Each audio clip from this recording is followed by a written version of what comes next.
Hi, so we're going to be learning the assembly of the oboe, your hand placement, and tone production. So before we start, make sure you have your reed soaking in some water so it's easier to play, and you really shouldn't be playing it without soaking it in water.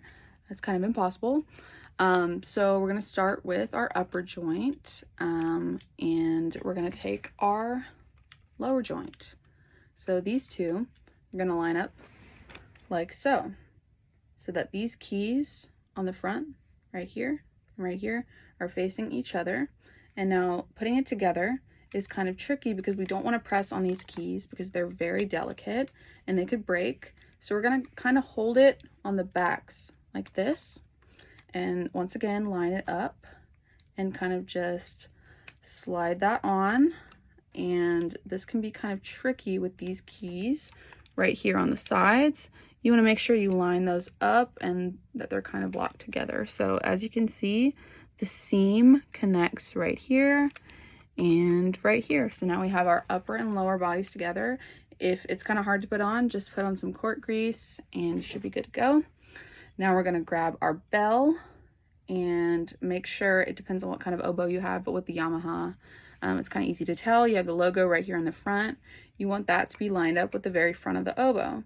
So once again, line it up and make sure not to press on these keys. Kind of hold it on the back. It's kind of tricky to do, but you might want to switch hands.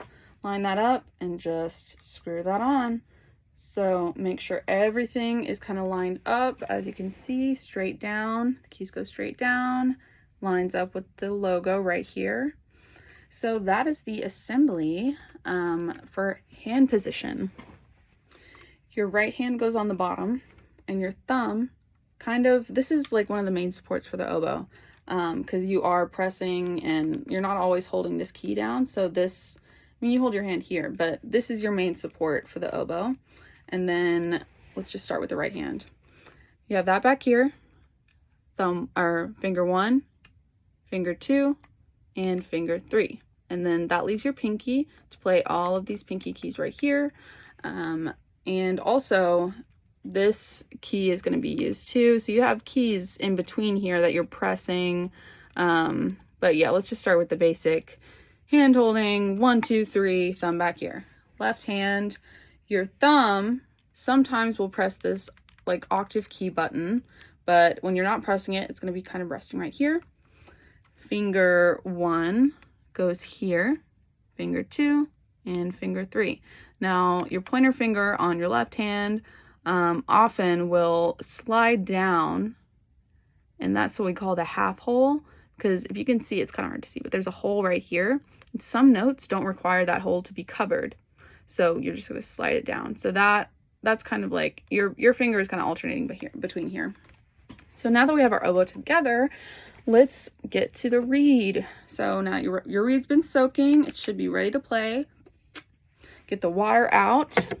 Now, you have your reed. We're going to work on tone production.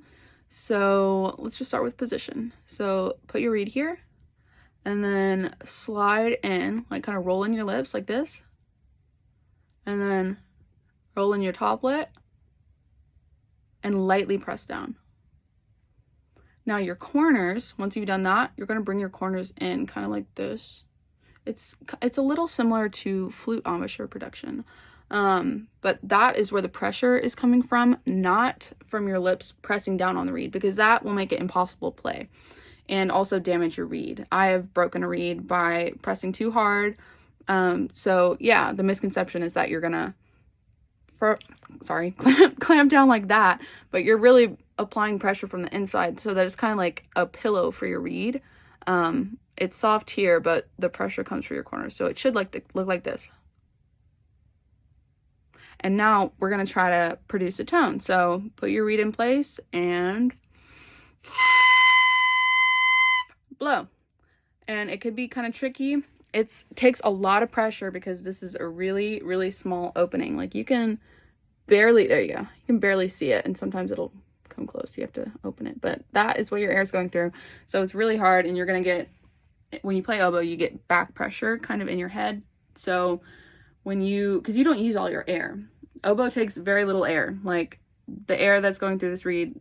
So you have back pressure. When you exhale, or when you end a phrase, you want to exhale first and get that air out before you inhale. So it's very complicated actually, but yeah, so you have a very small opening, and you're going to feel some pressure here, and you might feel some pressure here, but that's just the reality of playing oboe, and it gets easier as you play. But when you make a sound on the reed, it's called crowing, and you have different pitches. Like with bassoon, you crow a different note, but with oboe, you should crow up to a C, around high C. So let's try that.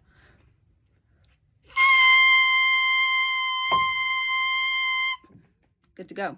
So sometimes if your reed, you should get like a medium or soft reed when you're beginning, but it can be hard to crow at first, but you'll get there and you get to that C. So now we're going to take our reed and we're going to put it in the upper joint and should be facing straight. And there you go. So now let's review our hands again. Thumb, 1, 2, 3. Thumb, 1, 2, 3. And we're just gonna play at random.